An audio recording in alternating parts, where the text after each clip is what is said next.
Hello' guys, কি খবৰ? আপোনালোকৰ খবৰ নিশ্চয় সকলোৰে ভালে, আমাৰো ভালে আছোঁ। আজি মৰ্ণিং ৱাক কৰিবলৈ আহিলোঁ পুৱা। সদায় কৰিবলৈ আহোঁ বাৰু, আজিয়ে নহয়।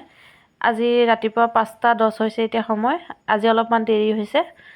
বেটাই অলপমান হেলা কৰিলে আহিবলৈ, তথাপিতো আহিলোঁ দুয়োটাই।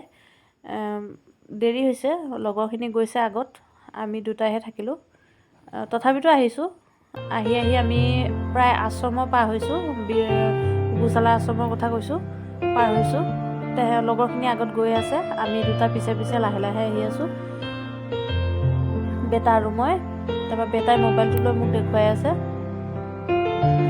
এইখন নলবাৰী ষ্টেডিয়াম বনাই আছে নতুনকৈ, বৰ ধুনীয়া লাগিছে দেখিবলৈ। কমপ্লিট হ'লে আৰু ভাল লাগিব।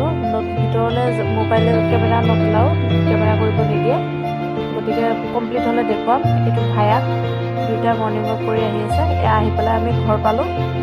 ঘৰ পাই পেলাই মই হাঁহৰ দানাখিনি প্ৰথমতে ৰেডি কৰিলোঁ। হাঁহ মুৰ্গীকো চাউল দিলোঁ, হাঁহকো এয়া দানা দিছোঁ। হাঁহ বাকীকেইটা গুচি গৈছে, ই অকলে খাই আছে। হাঁহটোৱে মুৰ্গীকো চাউল দিলোঁ। তাৰপৰা ছাগলী এৰিলোঁ, দানা পানী দিলোঁ। তাৰপিছত ছাগলীকেইটা এৰি দি দানা পানী দি এয়া গৰুটোকো উলিয়াই দিছোঁ পথাৰলৈ। পথাৰত দৰৱ দি আহিলোঁ।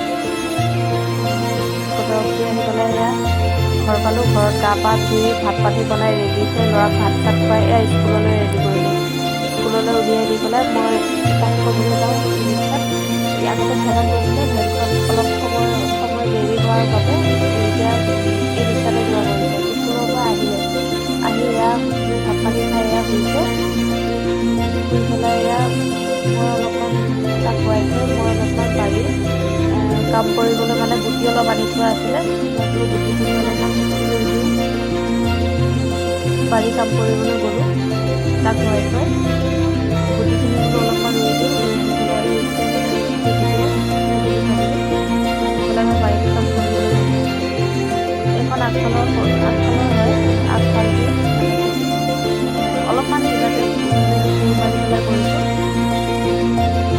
বেছি একো হোৱা নাই। পিছফালে অলপমান মূলা গজিছে, প্ৰায় মূলা গজিছে, ধনিয়া গজিছে, জলকীয়া লাগিছে। এয়া হাঁহ মুৰ্গীৰ দানা চাউল দিলোঁ, হাঁহকো দানা দিলোঁ। গধূলি হৈছে সেইকাৰণে মুৰ্গীৰ এয়া চাউল দিলোঁ। এয়া হাঁহ দানা দিলোঁ। মই বহুত দিনতে ফুলদানি বনাইছিলোঁ, মানে বহুত দিন নহয়, এয়া গোটাইছে মই চাইছোঁ। কেনে লাগিছে কমেণ্ট কৰি জনাব আপোনালোকে।